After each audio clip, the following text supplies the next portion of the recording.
Welcome. I welcome you. Ran Out of Talent podcast.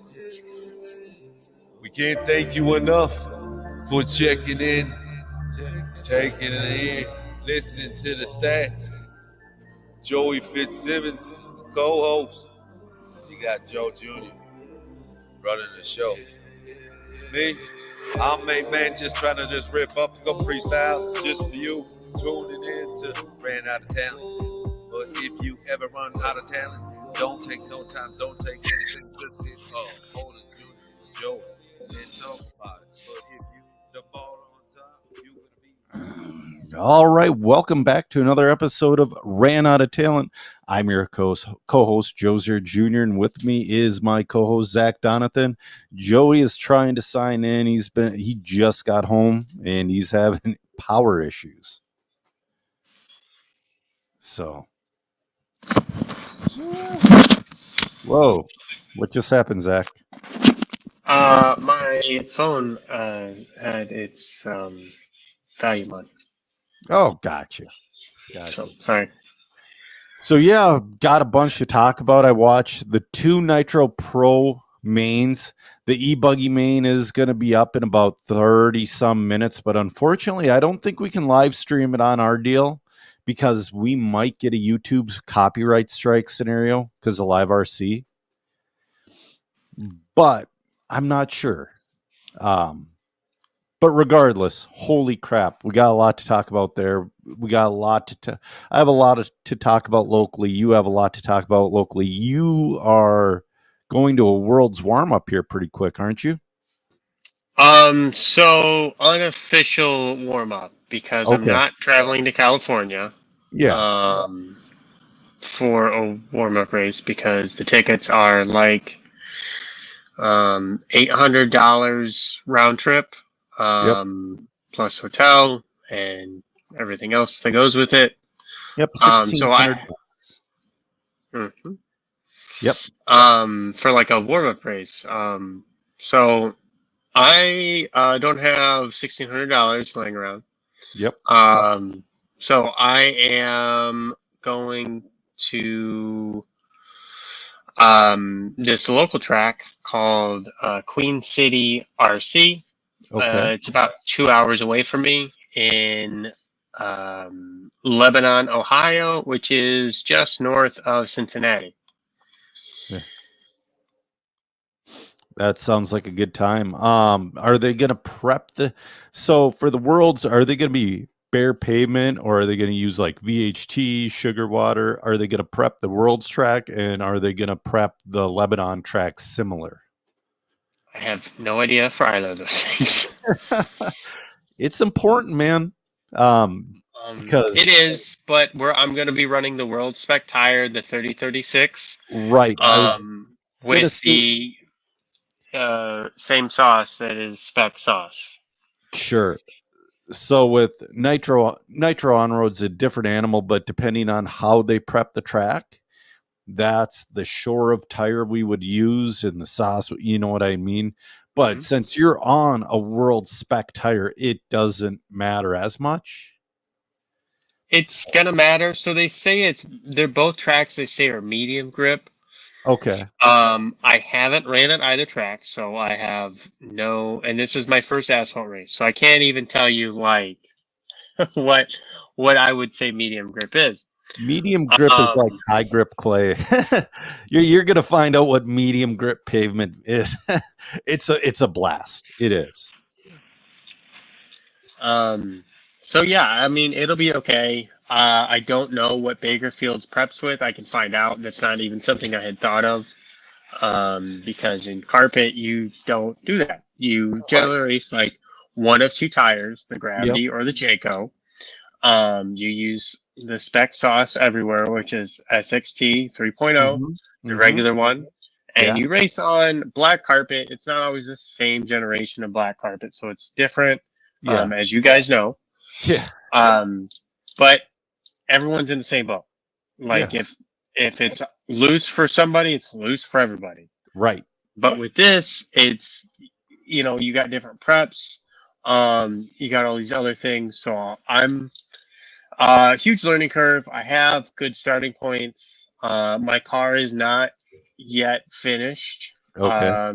And I still have to put it on setup to do the initial setup. So you gotta go through like setup 3 times Yeah. when you first build a car. Well, Yeah. um, just because it gets, you'll get like some of it together and then your changes change other stuff, your ride Right. height droop and it all goes together. And so once you get it done like 3 times, then that third time there's normally not very much, but it's just to double check because sometimes stuff happens. Right. Yeah. So Doug Reek and Cam checking in. How's it going? Doug's been watching Psycho Nitro Blast all day as well. I shouldn't say I've been watching all day. I was watching this one guy. I wish I would have remembered his last name, but his name's Rob. He's a sportsman buggy driver. Had the worst luck qualifying ever. Qualified 102nd in Sportsman Nitro Buggy. Then every time I tune in Sportsman Nitro Buggy, it's like, hey, there's Rob. Hey, there's Rob. Hey, he bumped up like 5 or 6 times. wow, And he almost bumped to the A. He finished third in the B. It's like, basic too. that is an effort. That is a massive effort. Good on him. But that was only Sportsman or anything. I mean, Evan Berg, for local guy from Minnesota, he finished 15th in the B main of Sportsman, which was there were like 108 Sportsman drivers. Good. So yeah, dude. I mean, that's good for our local guy, Evan Berg. We had a few local guys go. We had Ben Humphrey, local, really fast guy, team associated guy. I didn't see how he finished, or if he has yet. They have the mains pretty jumbled up, which we'll talk about in a minute. And then they had Drew Dawkin and Justin Dawkin. They're there with Evan Berg. I think there's like 1 or 2 more guys. Chris Morant, he's not a local guy, but he's one of my buddies. He's sitting second in intermediate nitro buggy. It's the last main of the night, and again, it's freaking weird how they do things. Hey, Anthony Mangold checking in. How's it going, Anthony? So, yeah, anyway, my RC week, I didn't feel like racing at all. I've hit a stage of burnout, Zach, that I have to make my way through. And I'm sure you've hit it before. To where it's like, I should go racing. My stuff's ready to go. But you just can't bring yourself to go to the track. And I'm sure it's not like that so much anymore now that you don't have a local track that you're going to constantly. I mean, you have Hoosier. Yeah, but I like racing on road. Yeah, exactly. I'm an off-road guy. Well, I used to be both, but it's just on-road passed me up with technology now. I'm sure I could catch back up. It would take some time, and I've driven modern vehicles, and it would take a full year to get used to a modern car, which would be fine, and I'd be back where I was back the last time I ran. Top of the B, bottom of the A, getting lapped by John Weeda 3 times. For a 12 scale? Yeah, probably. Yeah, because I am a 12 scale guy. Oh, okay. I'm sorry. It used to be so much simpler, but now it's not anymore. I would almost argue the opposite. You know where it's screwed up? And oh yeah, Doug Reek says Joe Scaramel and Tony Sletton are also there as well. Another couple fast Minnesota guys are there as well. I forgot they were there. Sorry. Anyway, sorry to interrupt. What I was saying is where things got sideways for 12 scale, and some would consider it a good thing, and I would consider it a good thing if it wasn't done haphazardly, is a spec tire. It started out with that CRC purple stripe, and then it went to the JFT blue stripe and whatever everybody else runs. It's wrong. It is absolutely wrong. When we were running the CRC blues and greens, right before the striped tires, it was wonderful. And you got so many more runs out of a set of tires.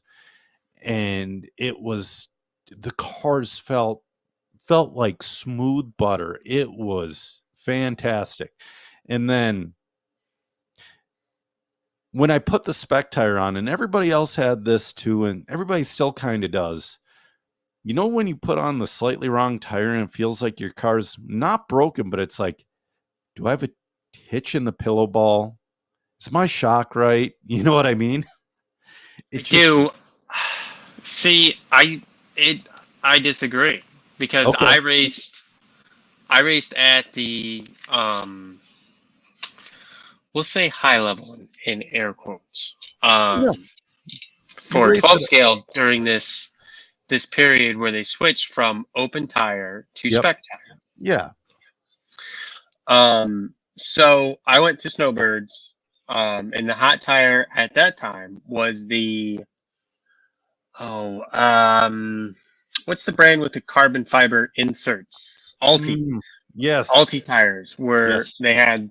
So I bought enough tires to run practice and all that, and I trued them up at Snowbirds, and then Yep. I was running them, and my car was god awful. Really? And so I went, and there was a whole bunch of things going on. A lot of it was so. Anyway, and then I went and talked to the Minnesota guys, actually, Weta and Skittles and all of them. And I was telling them what was going on, and they were looking at my car, and they were asking what tire I was on, and they and I told them, and they gave me a set of tires to try. Yep. Which were, I think, blue green, or they Yeah. were maybe Blue green or blue blue. Well, there was like a magenta or a pink or something. Double was it pink or pink or double pink? One of Yeah, those. something, but they're close. Yeah. Like we're close. Yeah. Anyway, so they gave me a set to try, and it fixed my car. Okay. Yeah. It wasn't like amazingly fast, but it fixed it. Yes. And so I ended up going to the shop and buying sets of tires to race with, because practice. I practiced on my old race tires, but they were still cutting them one runs. Yeah. That's a So Snowbirds. I would still do one run. Club racing. Yeah. Go ahead. But at a club track. Yep. Regardless if you're running blues or greens or the spec tire, unless you're running with the Minnesota guys or like the upper echelon of 12 scale on the regular. Yep. And can have a gentleman's agreement or something like that. Yeah. Like, okay, we're going to start out with one set of tires a night. They're going to be started. We're going to cut them to this size to start. And then everyone has, can get 5 runs or 6 runs, whatever out of them that night. Yep. And Right. then the next run, that'd be okay. But, so that's what I ended up doing at a club level. I get maybe, I think with practices, 8 runs. And I did like 4-minute practices. That's pretty good. Well, you cut like 40 and a half rear, 39 3/4 front. Yeah, but for one run, yeah, but for like this was like 43. Oh, you were going big. Yeah, well, to get those runs out of them at the club level. And so by the mains, your tires, and tires aren't cheap and they're more expensive now, but you would have the tires about that size, like 40 and 40 and a half. You may have to touch them up once a night to get them good. But, so I disagree. I think the spec tire, whether it's, if you look at the blue green, or if you look at I think it's magenta, pink, or whatever combination the spec tire is. Yeah. You have the same performance in terms of the number of runs you get out of them at a big race and at a club level, regardless of that. So I disagree. I think the spec tire saved a lot of people like myself from having to do that exact thing. Showing up to a race with a bunch of tires you bought Yep. that don't work or aren't a fast tire. That Maybe is a does better way suck to say when it. that happens. So you have $300-$400 of tires that are Yep. now useless. Yeah. And so then you have to go buy more tires, or Yep. you can go to the race, buy your $300 worth of tires, and they're going to be the same for everybody. Yeah. Yeah. No, I get that. It's just for me, the car didn't feel as good. Even with so, you put the tires on and you're like, oh, this doesn't work with my setup. And then you set up around the tires and you get it all right, but it's still not it. Yeah. Yeah. Maluli says run sedan. Schweisberger checking in. Lance Parker checking in from Vegas. So Lance was at the South Point. He was bowling, and then he's going to be going back to the South Point. He's bringing my fifth scale stuff. We're all going back for Silver State in a few weeks. So Nice. That's going to be a blast. So all your stuff's ready? No. Oh God. So it would be, but I hit a roadblock. So I got my motor back from O'Neill Brothers Racing. They did a fantastic job going through it, and it was affordable. It was $165 to go through the entire motor. And they're like, dude, your motor's in great shape. All we had to do was clean it up and put a front bearing in it for you. And he did a couple other little things. It's like fantastic. And then I had this in my notes. The Fiskale guys, the community saved my ass. So, you know how sometimes you can get more than one build out of a set of gaskets. I'm like, oh, I'm going to get lucky. So I did my center diff because I always do the center diff and then I build the front clip and then I build the rear clip. And my center diff is just leaking. And I go to find diff gaskets. Nobody had them. Because, well, the 10 scale guys are just feeling the pinch right now with the parts, which is hilarious. Have you been looking under the comments under TL? It's been 2 months. Oh, my buggy is still broken. Yes. So it's been almost a year for the fifth scale stuff. Yeah. Oh, Lance is wondering. So they just announced for Silver State. If you're going to Silver State, you need to bring your own table and chair and extension cord, which is effing bananas. What did they do last year?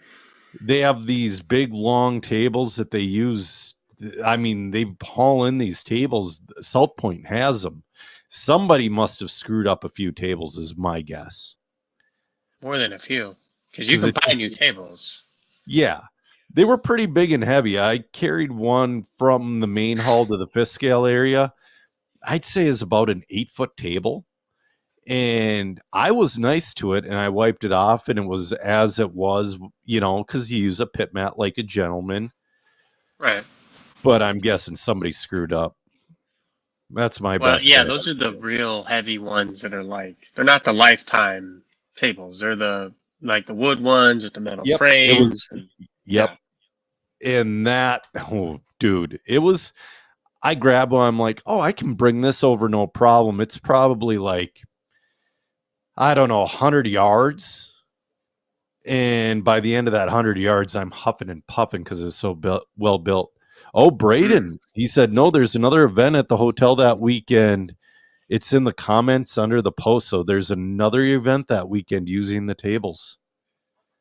Well, that means they dropped the ball and didn't do it soon enough or something. I mean, the event planning is messed up. If you have a big travel race like this, you got to contact somebody to get tables and chairs. There's a lot of places that rent them. You can do wedding stuff. And I don't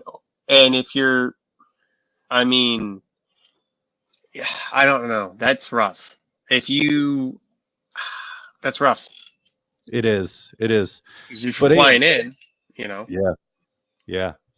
So what I was going to say, though, for the fifth scale stuff is one of the local actually not local guys. He's a Eastern Wisconsin guy from he races at that Cheese City Extreme. I'm looking for his name because he saved my ass. And there's a guy who tried scamming me on the Facebook page, which is interesting. Doug Rucker. I talk to his son Trent very often. He saw my post. He's like, dude, I got you, which was awesome. And it's been like that with the whole Fiskale community with Losi parts, because there's some parts that they just don't make aftermarket that you need the actual Losi part for. And again, it's been a year for the Fiskale. So, and You they're guys not have to do discontinued. Oh, go ahead. That's a whole thing. But you guys have to rebuild you have to use new gaskets and O-rings and all that every build? Or every time you rebuild them? The center, no, because I go through it often. But I went through the center 3 times last year on the same gasket and O-ring. But I ain't do the front and rear at all, because Fiskale's different. You don't do... They laughed at me at Silver State last year because I started taking my truck apart to do the diffs before the mains. They're like, you don't do that shit with Fiskale. I'm like, what are you talking about? And they're like, all right, when did you do the diffs? I said, before I came here. They said, all right, crack that rear diff for me. I cracked the rear diff and it was still clear. It was fine. You don't need to do the same maintenance, but you have to do other maintenance. It's a different story. Lance says, how big of an extension cord you think I need to bring? I'm also thinking about asking to get my 6x12 trailer put inside and pit in that, or at least thought about it. Well, Lance, I would talk to Joey, see if he can. I know that that's usually not allowed unless you are running a hobby store. I would bring at least 100 foot, at least. I'm bringing rolls of extension cords with me, because the Fiskale, the power is a little bit more sparse. But again, though, so he's running electric, so he needs to charge batteries. I just need to charge my receiver pack once a day, and I need to charge my radio maybe once, and I can do that wireless. So it's not a big deal for me. Hell, I'd almost not even bring an extension cord and just do it at the hotel. Yeah, but I don't bring my stuff back to the hotel like most people. I just throw my shit in the mod trailer. So, but yeah, if I were in that situation, I would charge my vehicles. So anyways, yeah, big shout out to the Fiskale community. There is a dude that was PMing me in broken English. And he's like, I don't accept PayPal because I don't trust it. It's like, oh, okay. No, thank you. No, thank you. And, yeah, there's B. Sullivan Racing, Brian Sullivan. He's an awesome guy. He's a big Fiskale. Dude, all the Fiskale, there's not a lot of us, so we keep the entire community going. So when somebody asked for, a couple times last year when somebody asked for something and I had extra, I sent it, and it just goes around and around. So that's the way it should be. Yeah, it should be, but you know how it gets. But I do. Yeah, it's a pretty good community though. Last week, Easter, was it Easter? I think it was Easter. I was on the MBM podcast with Matt Housen. How are they doing? He's doing well. So Yeti wasn't on it, and there was a guy on there named RJ. He's a big drag racer. And, there was no agenda. We talked mostly about RC, but we were kind of outside of talking about RC a little bit. And no, it was fun, man. So check that out, because he's got a different episode name for that, because it is MBM Lounge episode 1 featuring RJ and myself. And again, sorry, I'm RJ Dittmer. He's an East Coast guy. Name sounds familiar. Yeah. I don't know him, but I think I've seen he may have ordered from me. Oh, I'm sure. He's Yeah. he's started racing in the 80s with all of us. Well, not with all of us, me, but with the old hats, and then got into real drag racing, and then got back into RC drag racing, which we were talking about, and how it's kind of crazy how no prep developed. Oh crap, my table's going up. There we go. Sorry, I bumped my desk. That's not the prep. I thought it was going like this way. Yeah. I have a adjustable desk that I forgot how to lock it. I should just unplug it, but I don't. So yeah, it was a good time. Real quick, little house cleaning note. My notes just went away. Check out the Dakota Slideways Facebook page. Check them out. They're holding the Midwest Nationals the weekend of July 16th, I believe. There is going to be a ton of prize money up for grabs. So, the wife said, hold the button on the side, dingus. I will after this. It's good that your wife watches this.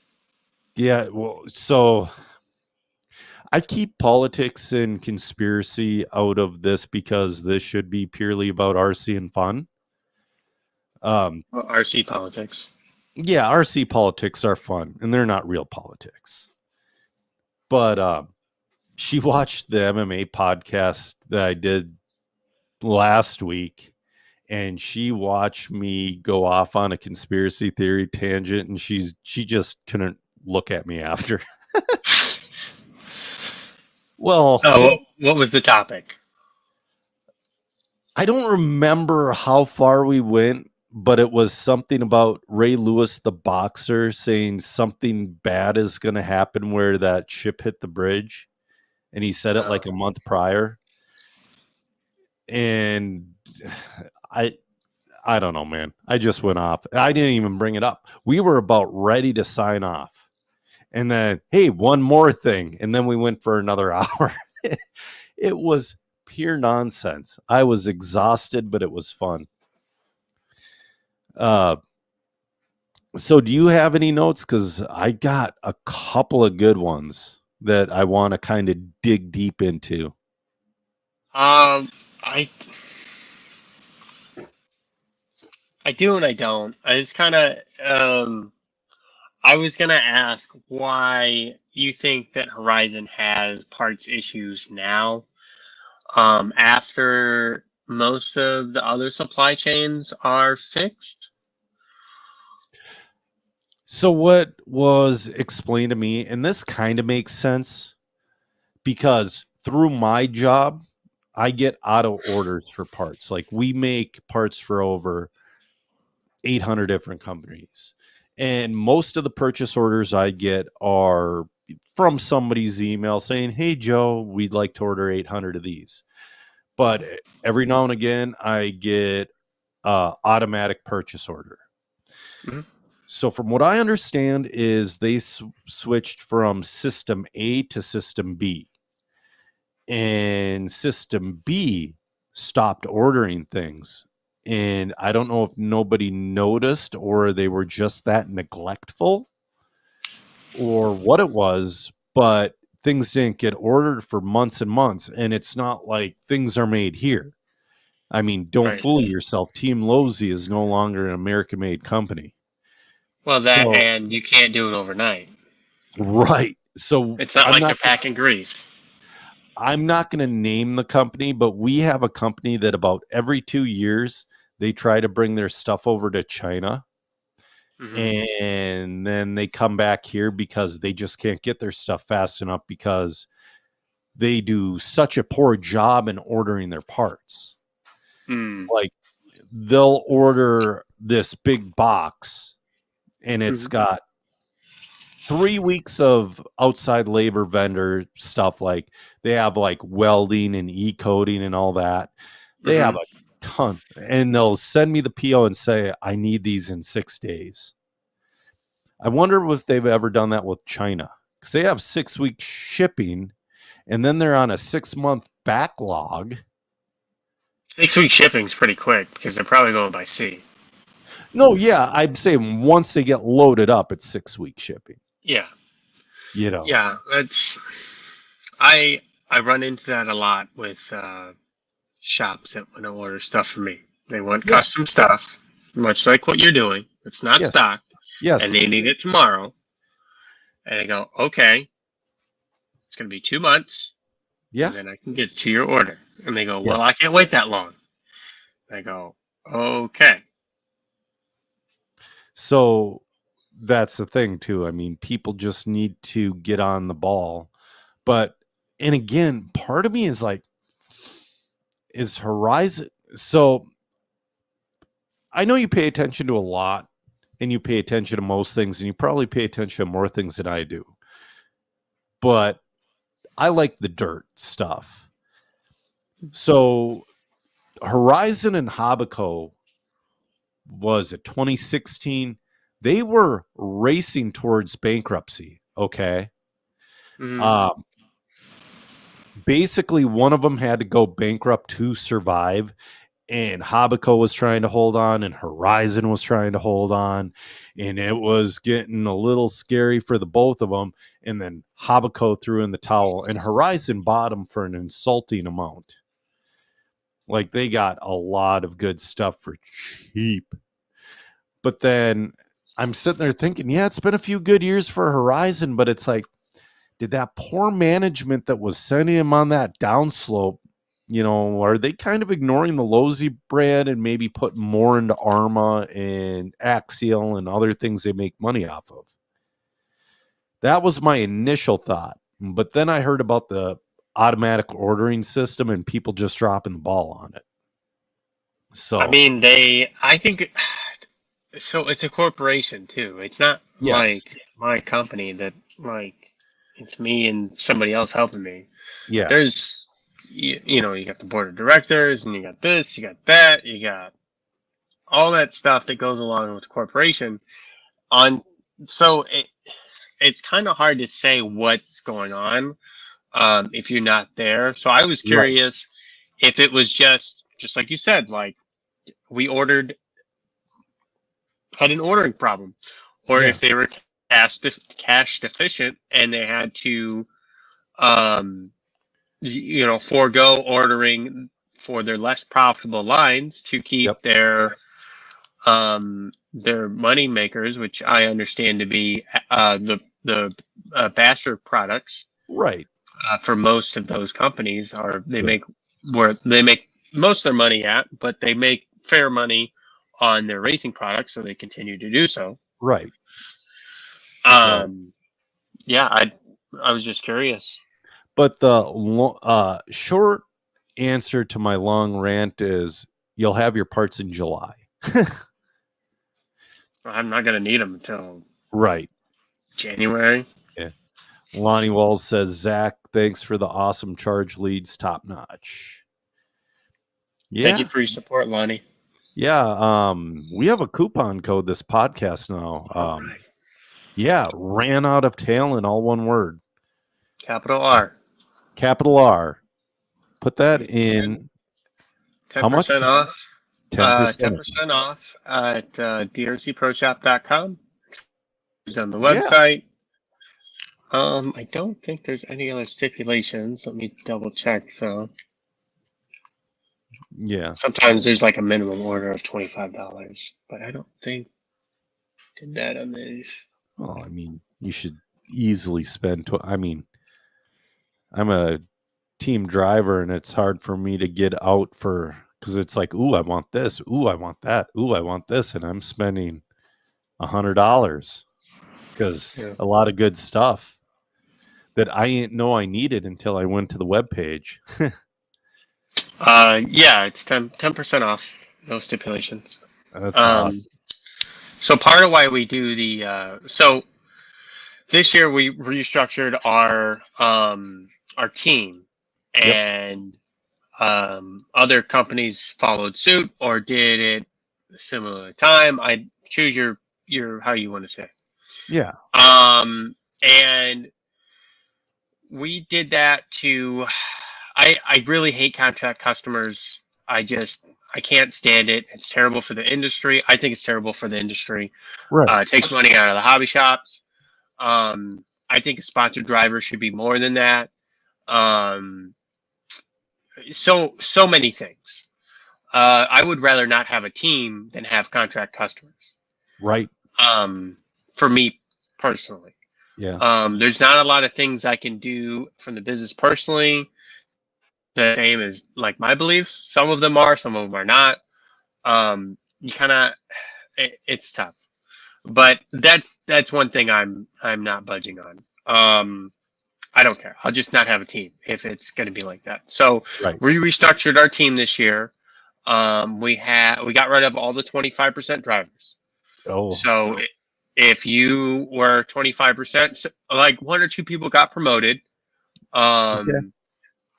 because they did a good job. So if you're like, you were on the fence when you joined the team and you're kind of like, well, this is my second year racing and I'm doing some traveling and I'm doing okay regionally, like making the A main regionally, but like you're not going to any big events. Like, what do you do? And then some people, just got kicked off the team. We kicked like 20 people off the team for not being good brand ambassadors. They were just, I don't know what the exact thing was, but the last year they just didn't do what they said they would do.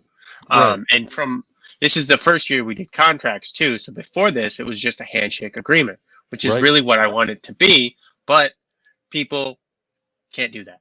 So, there's very few people, yourself, Sean before his medical problems, Sean Ganung, Rick Andrig. There's a couple guys that were just a couple off the top of my head. Yeah, there's a bunch of others, but they did a great job, and the handshake agreement was fine. But there are other guys that were slacking, and then when we were going to do contracts because we're doing contingency pay this year because we have like pro drivers on our team, like Dakota Fend. Cole and Toller. Dakota. Is Cole on the team? Mm-hmm. Okay. Cole's actually our first pro driver. Right. Who signed with us, and he and those guys deserve to be paid. If they do good, they deserve to have something to show for it. Now it's not a lot of money, but you do a good job that weekend. You send a race report in, you meet the requirements, like putting our sticker on our body. You got to have our logo on your shirt. Gotta put us in the social media stuff. Gotta use the required products. I think it's only the 4 things. It's not like the required products are like balance lead, some type of lipo bag, phone lead, and I think there was one other thing, but Sensor just wire? nothing.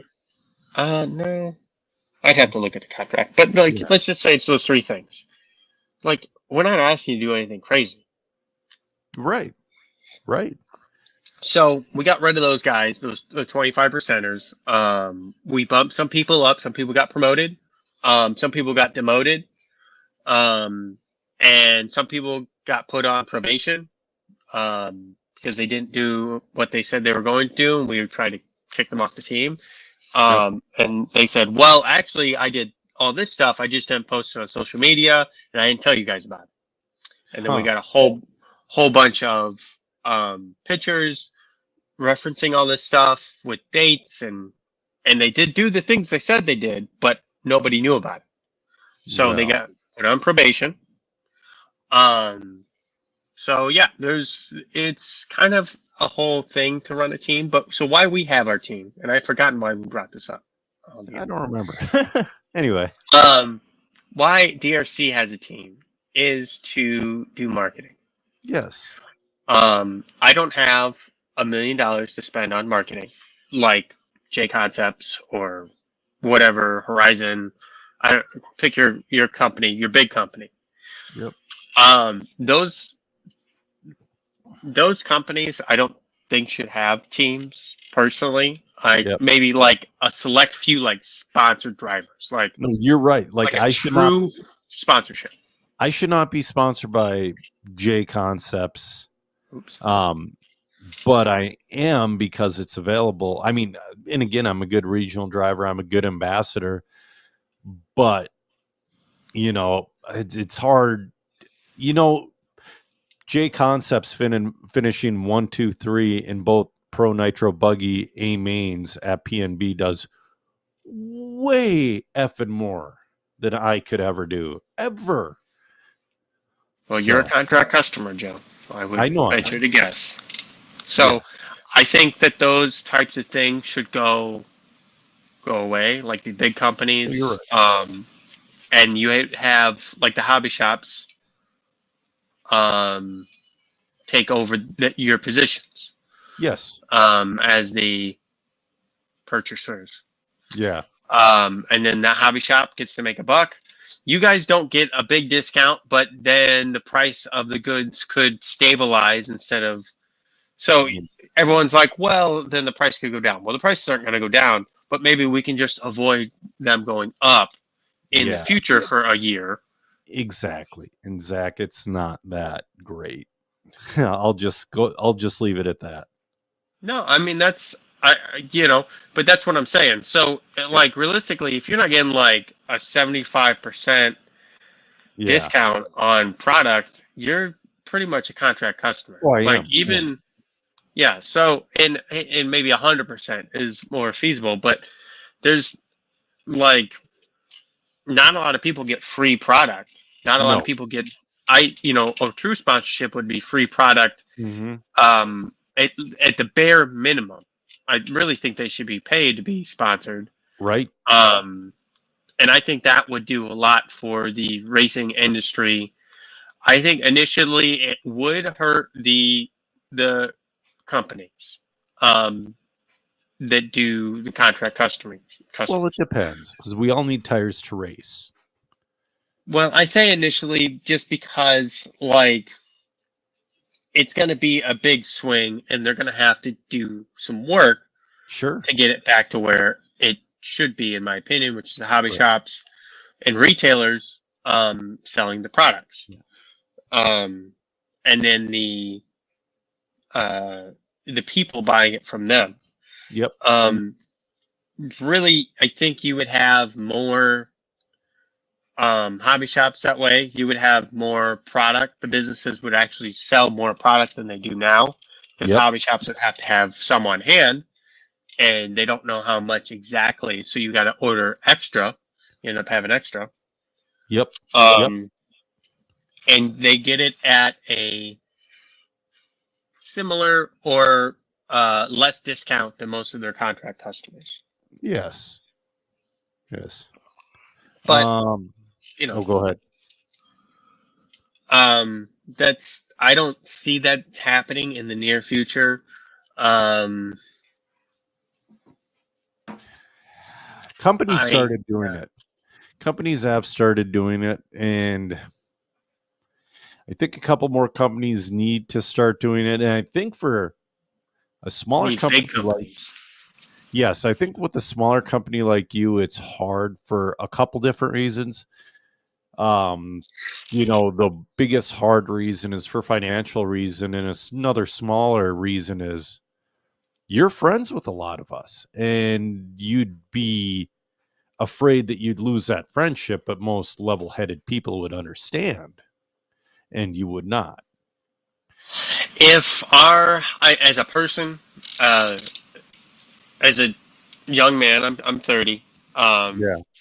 If our friendship could not survive me giving you a discount on product, we were not friends. Right. Yeah, and that's it. It's you see it all the time, like somebody doesn't get re-signed with company X and then they just go on their social media and flame company X and saying F them and F their product and all that. And it's like, well, dude, like 2 weeks ago, like I don't consider, like, I would like to consider Jason and I friends, and I kind of do, and we chat and hang out when we're at the same race, Jason Rona.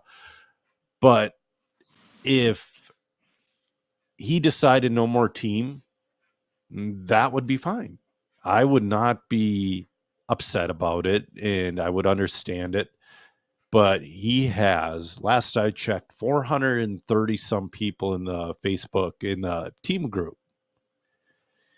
Now, how many of those people would lose their mind? No, I can't race because of this effing guy, and his stuff wasn't shit anyway. And, you would see it, and it would be disappointing, and people get irrational, especially when they think you owe them something, whether it be a discount, free product, et cetera, et cetera. Yeah, I mean, I think most of the contract customers are between 25 and 35%. So, Yeah. I mean, imagine tacking on another 35% to your tire bill. Oh, it hurts. And I'll be I honest, can understand that. one of the reasons I became a contract customer is because my son started racing with me more and more and more. And then all of a sudden he has an ace scale and all that stuff. And it's like, oh, this hurts. But, Cam, it may be a gimme world, but the people that run the companies should have the responsibility and the ethics and morals to say, no, we're not going to do that because it's bad for everybody else and we're going to ruin the industry. right. Which is what's happening. We have a lot of the hobby shops that are attached to the tracks are the profitable part of the track. So when the hobby shop starts to break even, at best, the track now starts to lose money because generally most tracks aren't profitable on their own. They need a hobby shop to support that. So now the track owner is out $10,000 of product for the shop, whatever they got in the track, and now they're losing $1,000 a month. Yep. Instead of making a couple $1,000s a month, which I don't know about you, Joe, but if I had to go to a place Friday, Saturday, and Sunday, 4 weeks out of a month, pretty much every week, $2,000 is not going to cut it for 3 whole days worth of work. That's 12 days of 12-hour days. Like $2,000, That's not enough. It's not the 50s anymore. Yeah, exactly. That'd be great money in 1950. 1970 would be okay. 2000, well, okay, that'd be feasible. It's rough, but feasible, right? Maybe. Up and coming young man like myself. Okay. But now I've got a family. I've got a house. I've got a business to run. I've got other things I'd like to do with my time than be at the track making no money. Right. Exactly. There are ways to make a profit at this and be wildly successful, but you can't build it.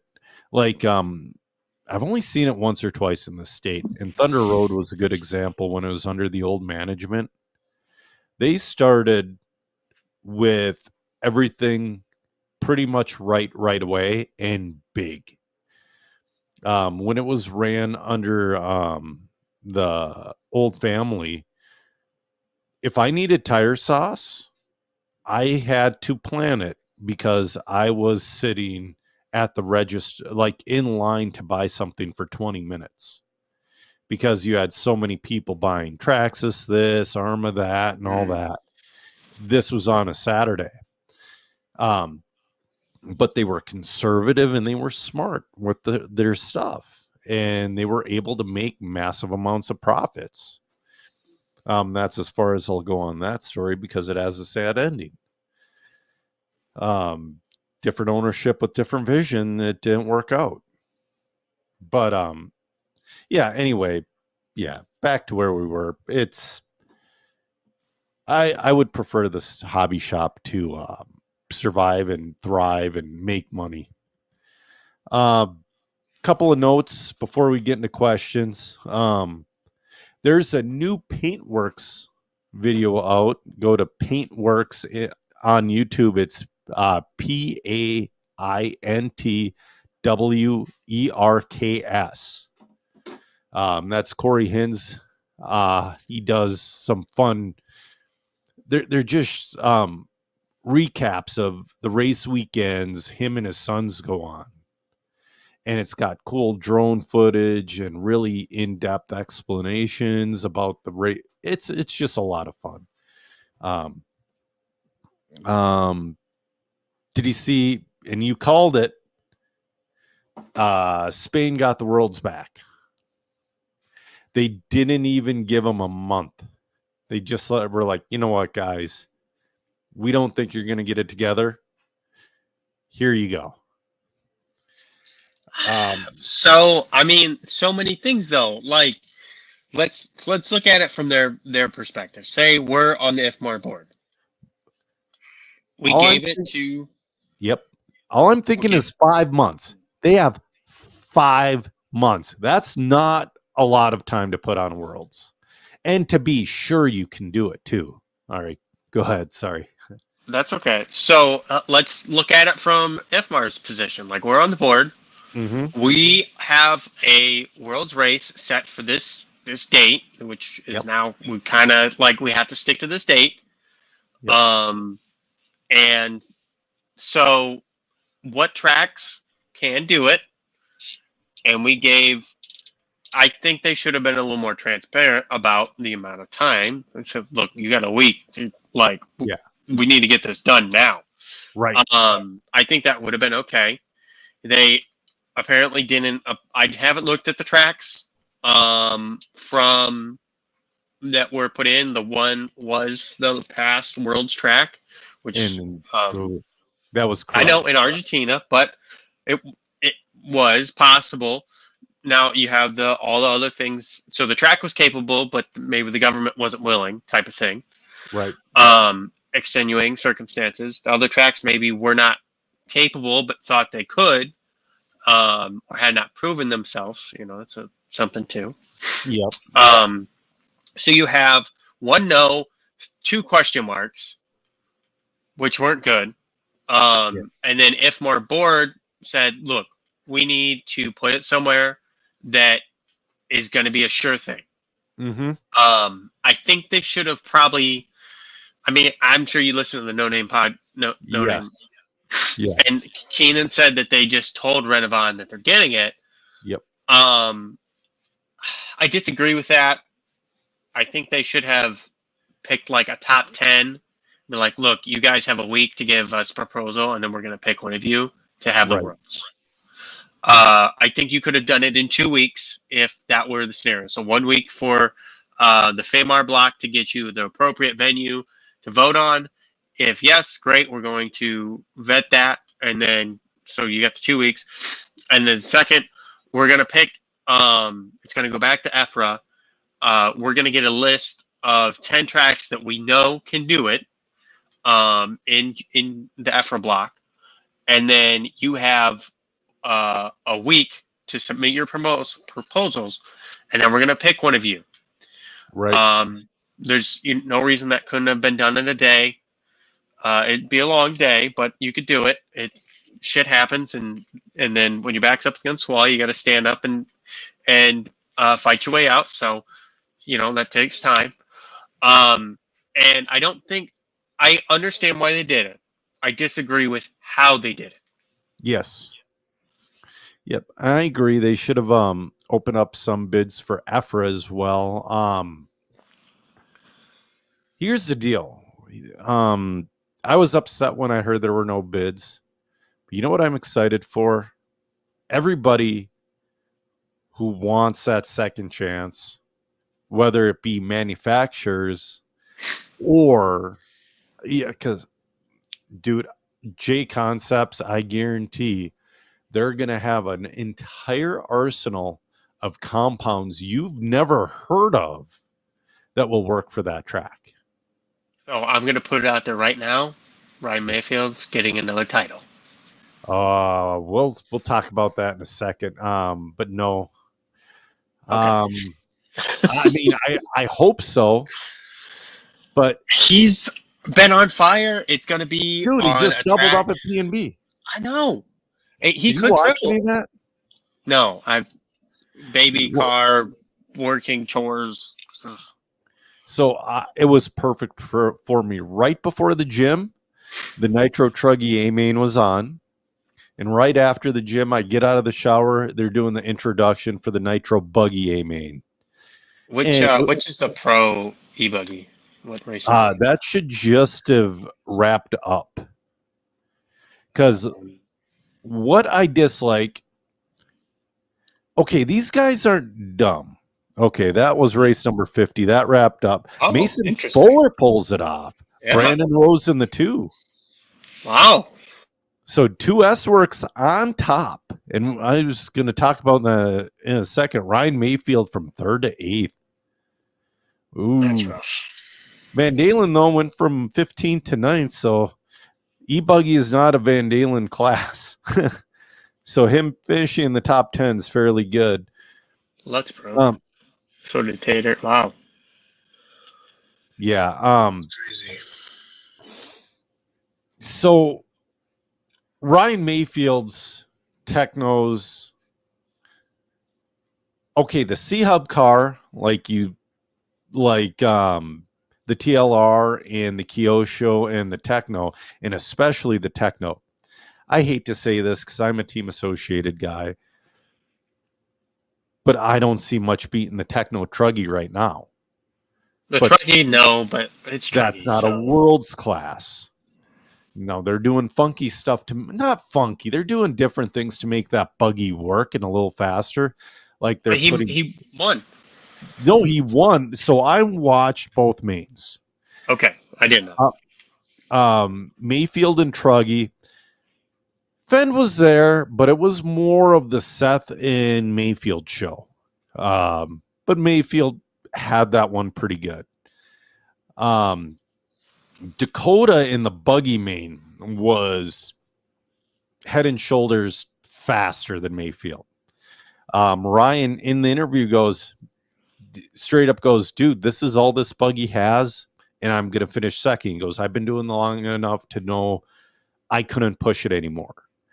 But Dakota makes 1 or 2 crucial mistakes, and Mayfield takes the win. But they were nose to tail that entire race. But what was crazy, it was both like this with the Truggy main and the buggy main. When Ryan and Dakota and Seth were lapping people,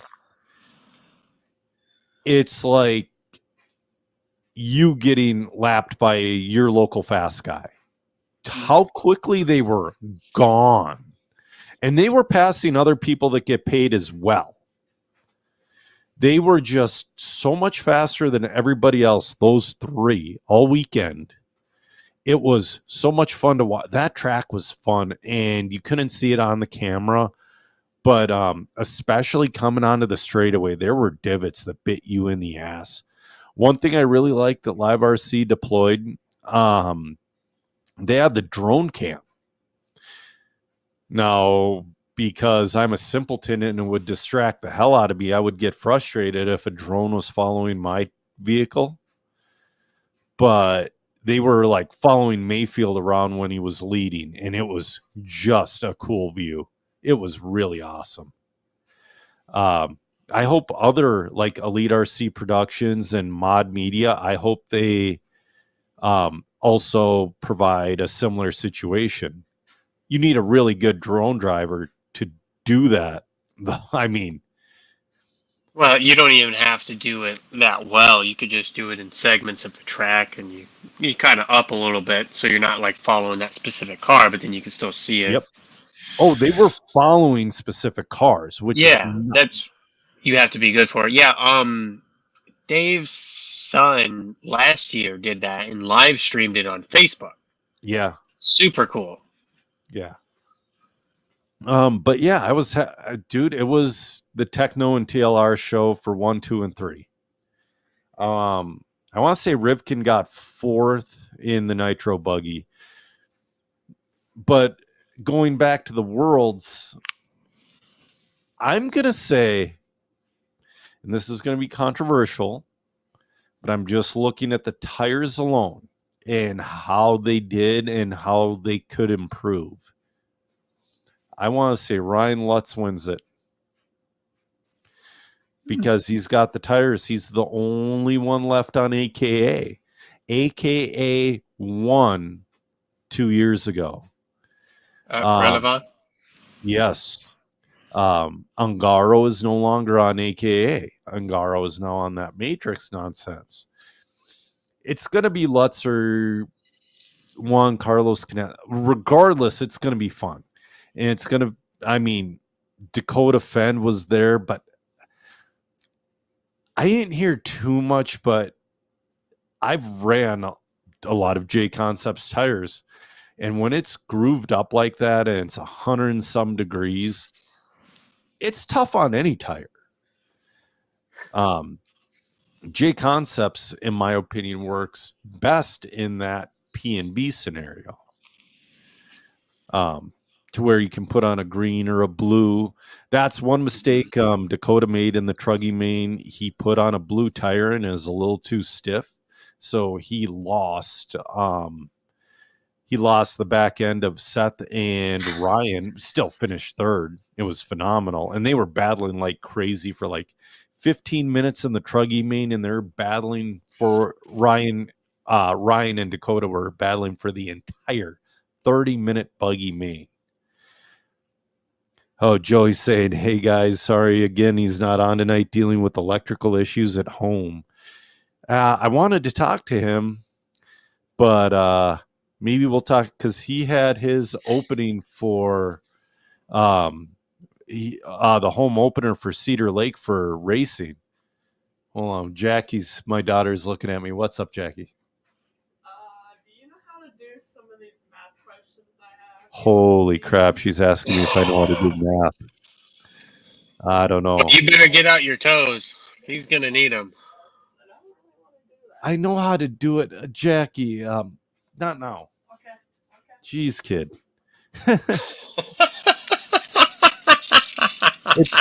She's finding areas of things. It's basically reading a blueprint, Joey, is what we're looking at. But yeah, anyway, flipping kid.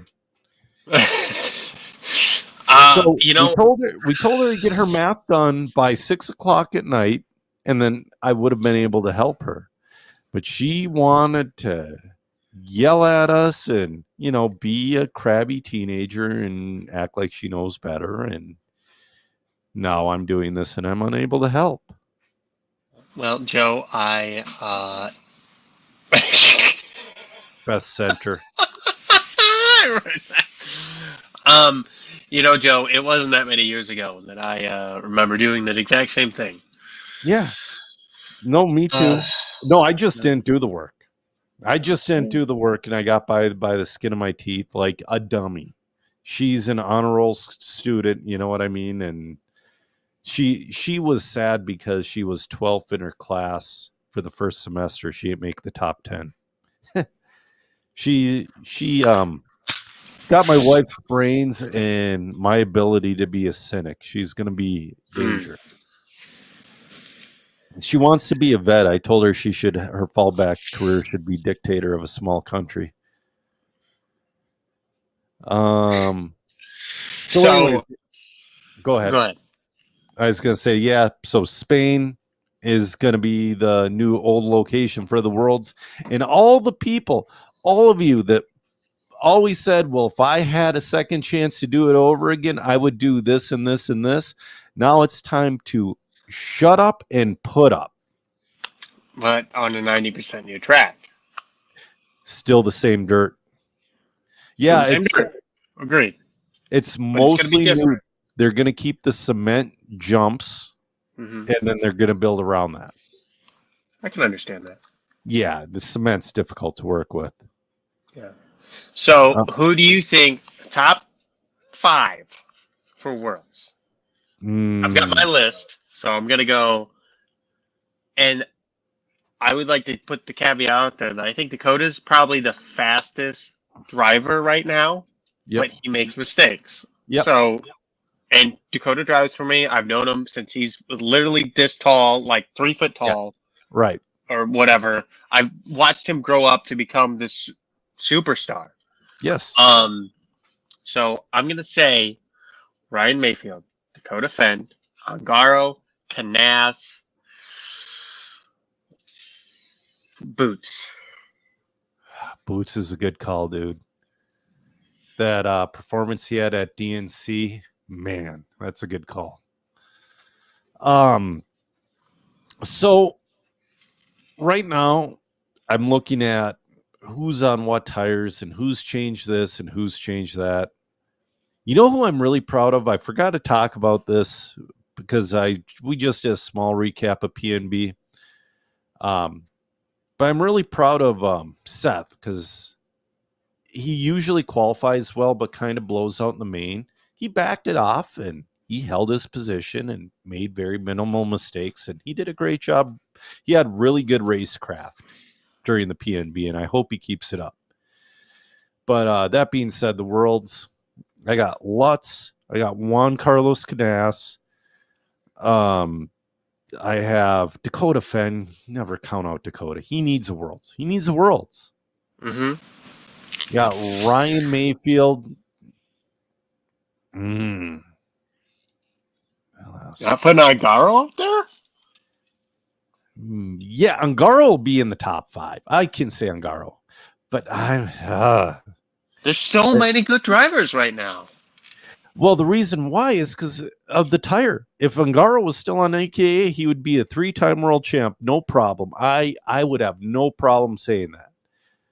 But now he went from being the absolute most dominant driver, not in just Europe, but the world. But it's like he's still winning, but not in the same way. And when he doesn't win, it's like his car doesn't look good. And it's not the car. You know what I mean? Yeah, well, I mean, you saw that with Ronafunk. Yeah, but Which another person who could win. Ungaro's talent is so ridiculous. It almost goes beyond the tires. But the tires, nothing. The tires tell the truth. They really do. Well, maybe he will. Well, Yeah. probably not. Yeah. Maybe they'll fit. Maybe now that it's so. I mean, isn't Matrix an Italian company? Yes, and they are mortal and brutal enemies with Hot Race. Right. So they can, but they have Radovan Close, Yes.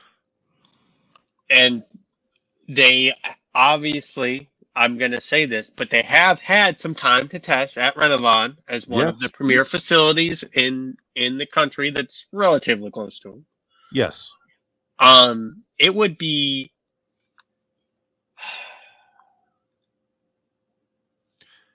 I think it would be very naive to say they are not working towards a better tire. Yes. I don't know if they can do it in time for Worlds. I hope they do. But also, as we all know with off-road, it's all about the compound. And like I said, I guarantee J Concepts is going to be there with things you've never seen before. Well, what's your opinion on that? So do you think? So, three points here. Do you think Worlds should be on a spec tire? Do you think that it should only be production tires, or do you think that anything goes as it is now? Well, I'll tell you Production tires that are in stock at hobby shops, mind you. With everything else, all the other worlds, I believe, at least like the 10 scale worlds with 2-wheel drive, I believe it's a rear spec tire. I don't know if it's all 4 tires with Wheeler. It is. Yeah. It's the tires under power. Yes. How I was right. described to me. And I believe every other thing, it is spec tire. So why is a scale buggy not?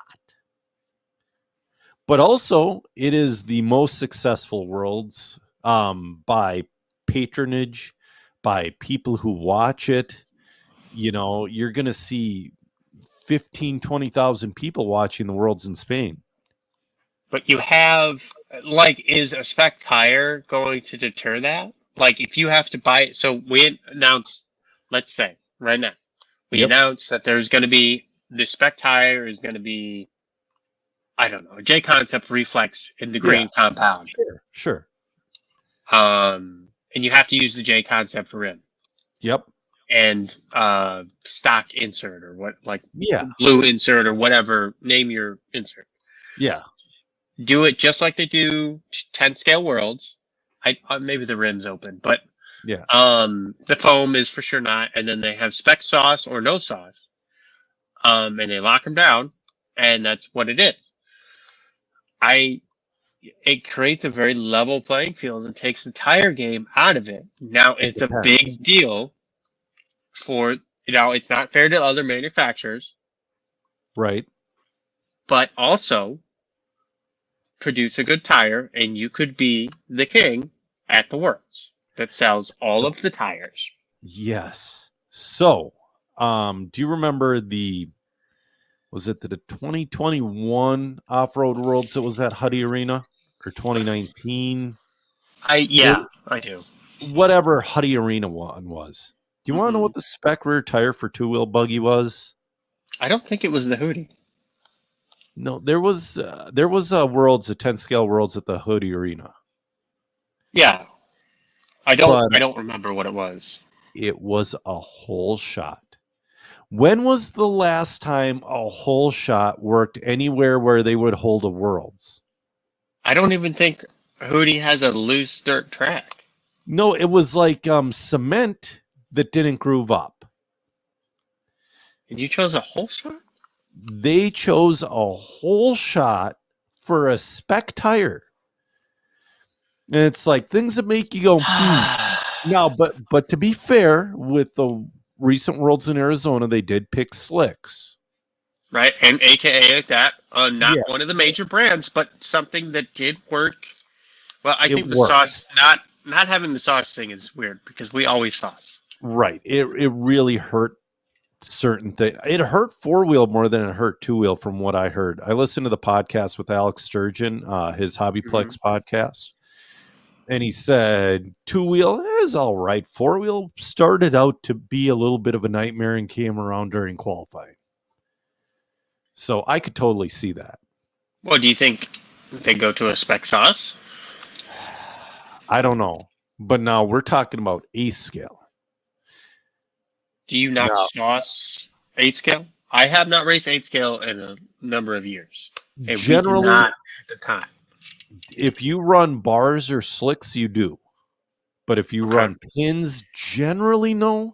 Very rarely I've seen or personally have sauced with a pin tire. So Renovon would be, you would say, like a reflex, a pin tire would be.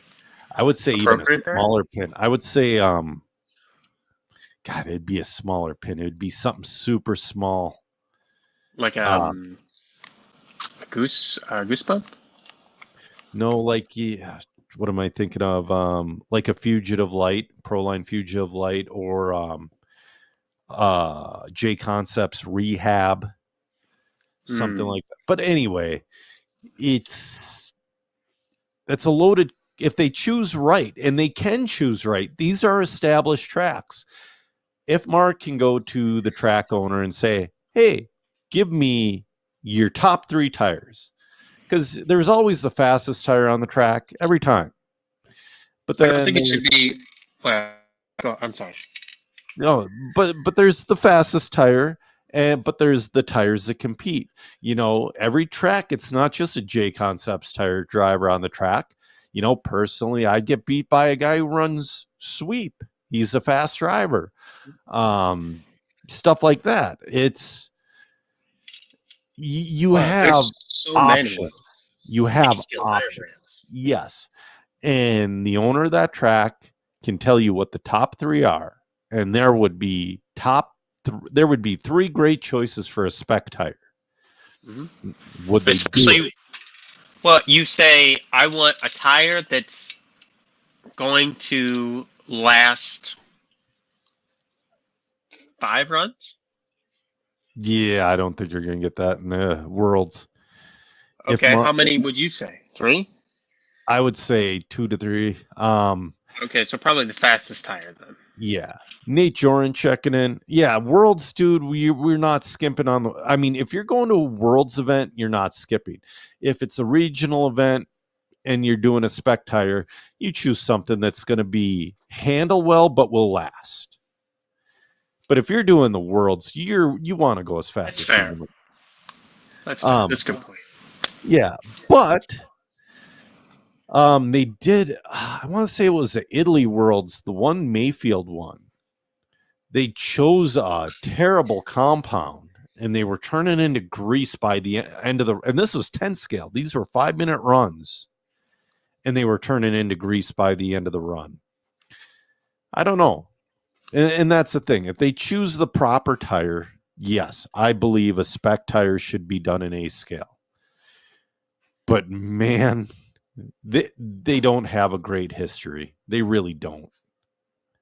Well, I think isn't like 40 plus spec or something. There's a spec tire. At some of the event, I don't know if is there 40 plus in the Worlds. I remember hearing something that there's a spec tire for some big. Maybe it's the Euros. Could be the Roar Nationals as well. 40 plus could very well be a spec tire class because I know Roar Nationals Maybe. for 10 scale they have like all the stock classes are spec tire. Yeah, I mean, and you could go, and there's nothing to say you can't have a spec tire per class. Like you have a pro, like all your pro classes are J Concept, Rehab, Green Compound. Yeah. And then your intermediate classes are Proline, Fugitive, Blue Compound, or what, Yeah. There's no reason you can't do something to that effect. Right. And even spread the love around. Right. Have, 3 major manufacturers do, I don't know why I said major, but 3 competent manufacturers do it. Right. So, anyway. Yeah, that would be interesting because they've never had a spec tire for the Worlds. For A scale. Yeah. Yeah. I know, because I'm racing the world, and we got spec tire and sauce. Yes, and it's a good thing. Do you think what do you think? Do you think there'll be a new oddball car at the Worlds that it's like, oh my God, where the heck did those guys come from? Which Worlds? Your Worlds, the touring car. Whatever Ryan Maker's doing, and the new Schumacher will probably be in production by then. Okay. Or available to the public. They'll have. There's another one.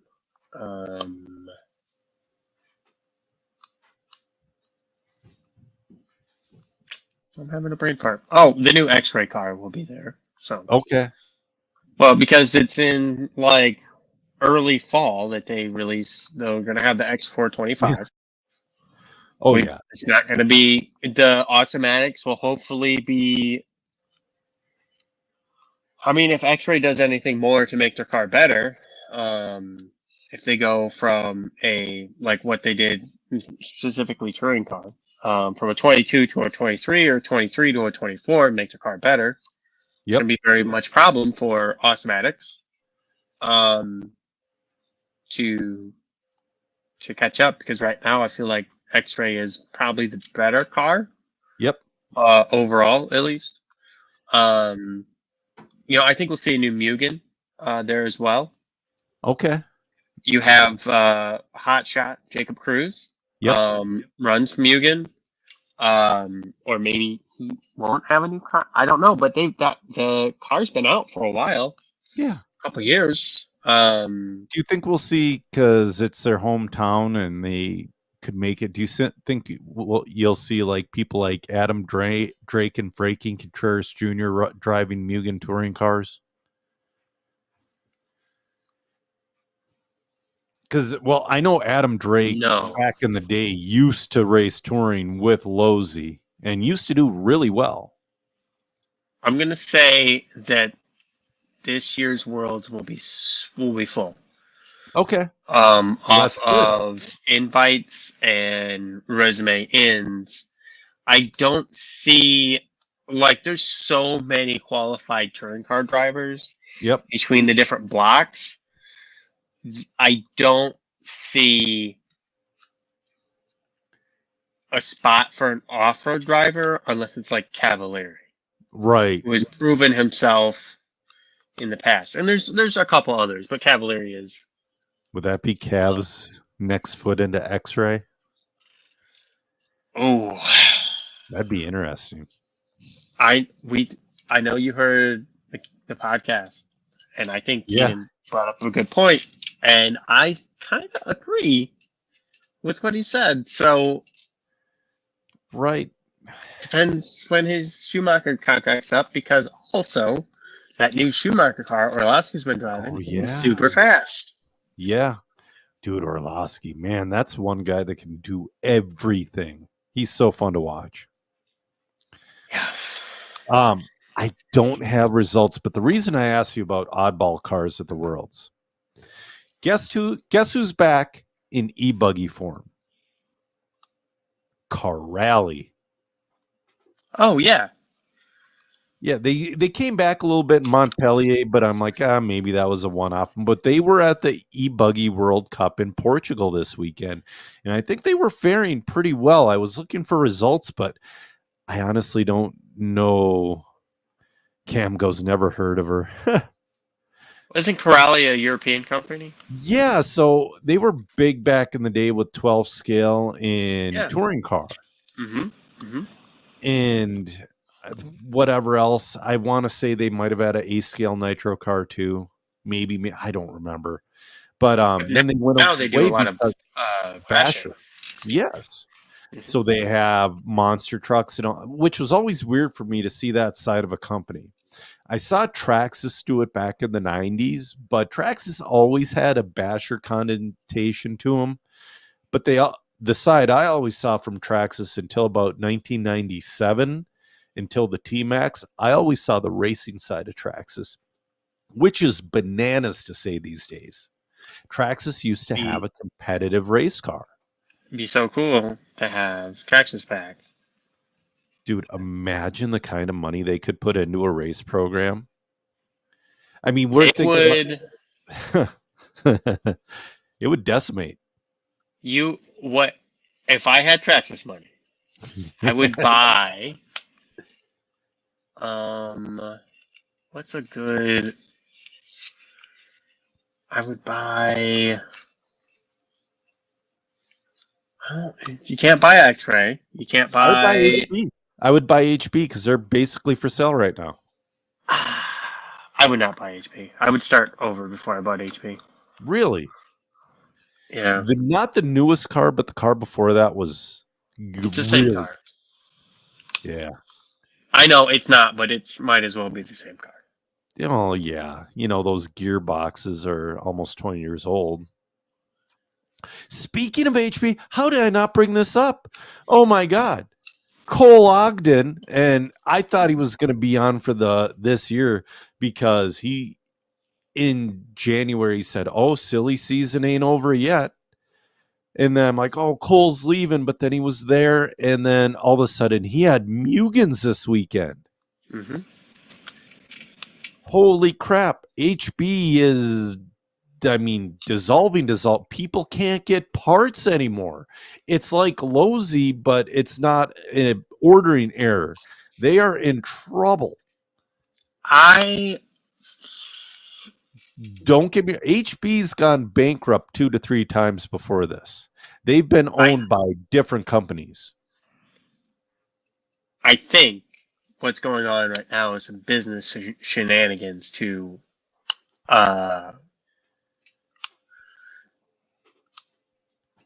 I think it's a mismanagement issue Oh, at yeah. HB.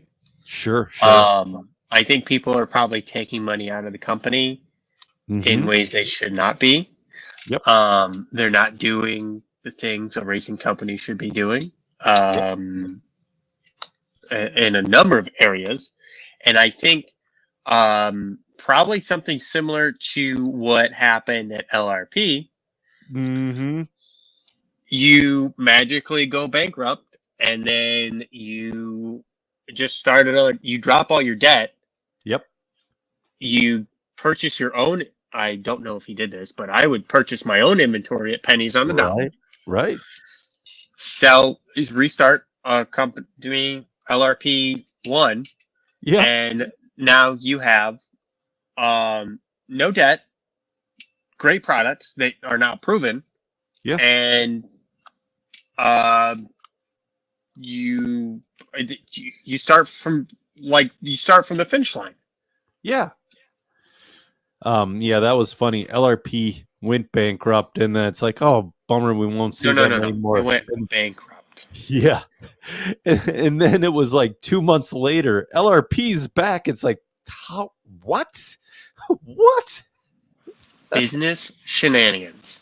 Oh, absolutely. Dude, the stuff that you're allowed to write off as a business is ridiculous. Sure. I can either write off my whole car. Yes. Or I can get 55 cents a mile. Yeah. Actually, it may be more now, but it was 55 cents in 2015. Like I said, I have my CPA do this stuff, so I don't know. Yep. I just tell her how many miles I have. Yep. That's ridiculous. And amazing. I love it. It is. It is. So anyway, lunch, you can so many things. So who would you many buy, though? things. Who would you buy if you had Traxxas money? That's what I was thinking. Well,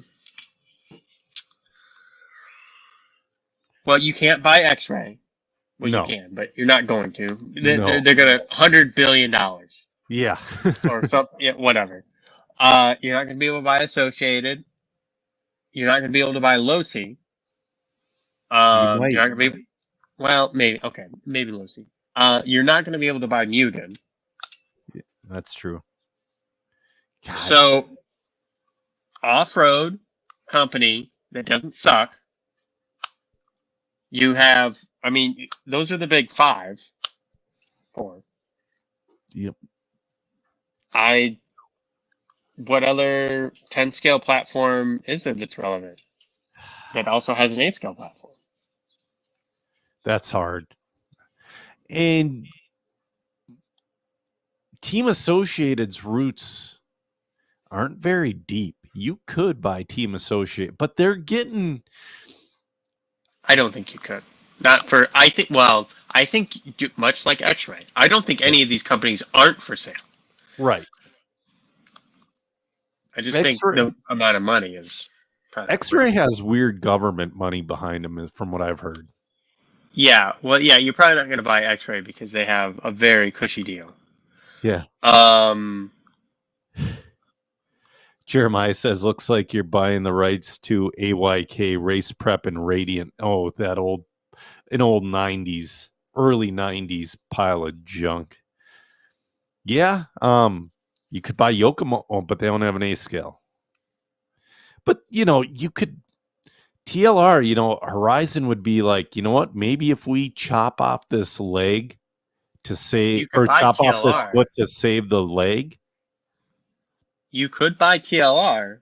Yeah. But then they keep Team Losi.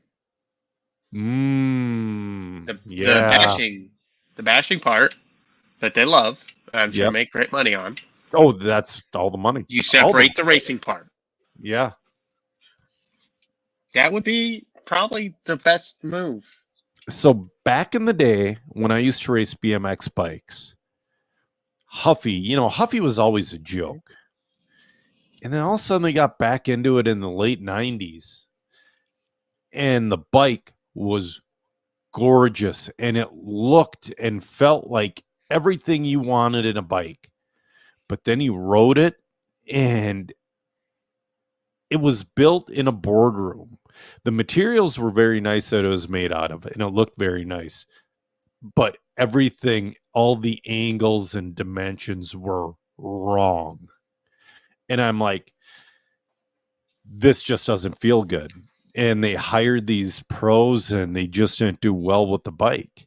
So you would need a racer to head up something for Traxxas. Absolutely. Barry Baker. Yeah, he's free. Barry Which Baker is free. I want to say Barry Baker at DNC was driving an HB. I don't remember. I mean, there's tons of 8-scale brands, and there's some 10-scale brands, but none together. Right. And besides Losi, but I mean, that's just because Horizon's Horizon, and they'll sell their child because it makes money. Right. So Jeremiah's saying kind of like Tommy, they had state of the art 4-wheel drive racer back in the 90s. Yeah. Yeah, I don't know, man. But Traxxas, speaking of Traxxas, I got to bring this up because I've been forgetting to bring it up. Minnesota's going to go from no parking lot races to having 2 different series doing parking lot racing. We're going to have an off-road one held by, every once in a while, he sponsors a podcast, Party Crashers. So if you're interested, yes. So if you're interested in listening in Minnesota or driving, PM Chris McKellips, and then we got I believe it's Road Rash RC, put on by Stephen Michael and Matt Campbell. So if you're into the on-road, PM those guys. So I need more of those people, because I'm thinking, because at least the first few do not conflict with much. So I might get a Slash and do the parking lot racing and be like, have fun, hand the radio to, because so I don't know where they're doing the on-road one, but they're doing the off-road one in populated parking lots. Like one of them's going to be in a Home Depot parking lot. Perfect. One of them's going to be in a big strip mall parking lot. The first one's going to be shit in the back of a Costco. Yes, I agree. Or a Sam's Club, Walmart, like there ain't nobody parked back there. Yep. Put them in the back. Yeah. Dude, that'd be so awesome. But the Home Depot one's right out front. Home Depot, yeah. They have any place with a giant parking lot that's not full most of the time. Yeah, and I'm going to be ready to hand my radio to some kid and be like, here, you want to try it? Because I'm going to get a Slash and be like, here, drive it, race it. If your mom says it's cool and she's willing to hang out, you can race the rest of the race day with it. And they'll go. Oh, Joe. Because all of those are held like somewhat next to a hobby shop. And I'll just go in the hobby shop and buy myself another brand new Slash so I can race. I won't give it to the kid, but I'll be like, you can run it for the day. Yeah, you can run for the day. And then I'll have I think that's awesome. Yeah. We need more of those. Eventually Chris has his own. I believe I've explained to you Party Crashers on here once before, but I'm not sure if you remember or not. So he goes to different community ed events, and he has 10 Slashes and 10 Bandits and 10 Stampedes. And he just lets kids go buck wild. So it's a great business model if you do it right. Yeah. But I have to start wrapping this up because I have to get up at like 5 a.m. because my wife wants to go to the Eclipse tomorrow. Oh, I got you. So we'll get to questions. Okay. I'm going to be right back. So you do your question. Okay. All right. Well, you know what? I got that pulled up right now for the schedule for Kremers. This is tentative, but they're going to be on Sundays. So it's going to be Sunday, June 2nd at Kremers in Elberville. Sunday, June 30th. It's going to be at the Airsoft store, which is basically the Home Depot parking lot. Hub Hobby in Little Canada, Sunday, July 28th. And King Kong Hobbies in Ramsey, Sunday, August 18th. I think it'll be a great time, and good way to get it's not going to be stupid competitive. It's going to be fun. Just get a RC car in front of people, and if there are no rules, I am going to get the Team Associated Pro 2. If it's not so if it's like spec slash and you can only have a slash, I'm going to run a slash. But if there's like a little more open, I'm going to get the Team Associated Pro 2. Just because A, I'm a Team Associated driver, and B, it's a better vehicle. Cam said hub will be a good time. Bring a crawler with 2. You know what? I should. Joe 3 doesn't use his. I should bring his crawler with. Yeah, no, all of them except for hub are basically in my backyard, which is cool.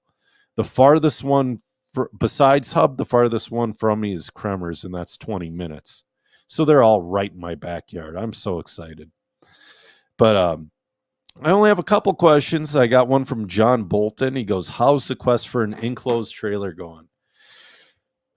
Well, John, it's unfortunate. Life is unfortunate. With inflation and me like stumbling into a new tax bracket and my raise not being what it should be, I unfortunately don't think I can afford one again this year, which sucks. The best way to do it would be buy my neighbors, but right now coming up with, I should word this differently. If I want to keep racing, coming up with the extra $5,500 isn't feasible. But the freaking Silver State trip is going to be $1,500 alone to get there and get hotel, and then another $500 for spending. So that's a $2,000 trip right there. So maybe I should stop doing that shit, huh? Oh, Zach, you're muted. Oh, can you hear me now? Yeah, I can hear you now. Oh, it muted me. The software muted me when I took my earbuds out. That's funny. So I was just saying we only have a couple questions. We got that one from John Bolton, and then I got one from Cam who's tuning in. He goes, what do you do with your old cars? Sell them, part them out, keep stuff, spares, give away? Well, it depends. I've given them away. I've ran them till they're dead. I've given them to Joe 3. I've sold a couple, and my dad wants me to sell one to one of his buddies. I'm thinking about that one still. The only reason I would sell to the guy my dad wants me to is because the guy's a good guy and won't be text messaging me every 5 minutes about whatever. You know what I mean? But usually I run them till they're dead and then have Joe 3 run them a little more, and I literally throw them in the garbage can. Or I find another use, like I've given a couple to a couple different people, because a car that means nothing to me can mean the world to somebody else. And then he's wondering, any good tips for the M17s on settings or cool stuff? Like I said, I've said this on here a million times, the feeling setting, it goes ignored a lot. A good place to start is go down to 3. I want to say you're at HS. You want to go down to 3S, I believe it is. Do you mess with that one, Zach, or are you a Futaba guy? I don't remember. I've got an M12, dude. Well, the M12, M12 has feeling as well. Oh, all right, I don't know. There's tools available. So my buddy Phil, says same with programmable servos. Yeah, he says, I said I don't mess with that. I just don't. I don't know anything about it. And right. And he said how somebody explained it to him is you have all these tools. You have a toolbox full of tools, but you're only using the screwdriver and the hammer. Yep. Exactly. And I think that's brilliant. It is. I don't know what these tools do. Next weekend, no. When you're in a scenario to where you're about to mess with Expo, okay? Never in my life. Well, it's not true. Not anymore. I don't do Expo. You know what? So go out there, and I believe the setting on feeling is like 5S on an M12. It's something like that. It starts at 5 on an M12.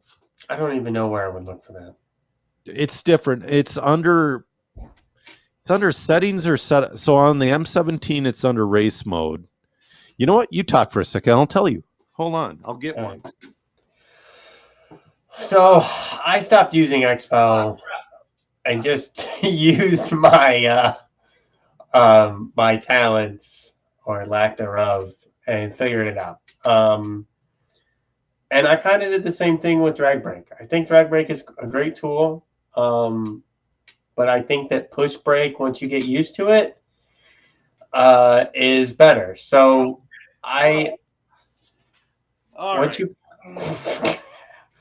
old man grunts. So, I just killed my light, so I'm going to not have a light. So on an M12, because it's different, you go under... holy crap, where was it? Because I did it anyway.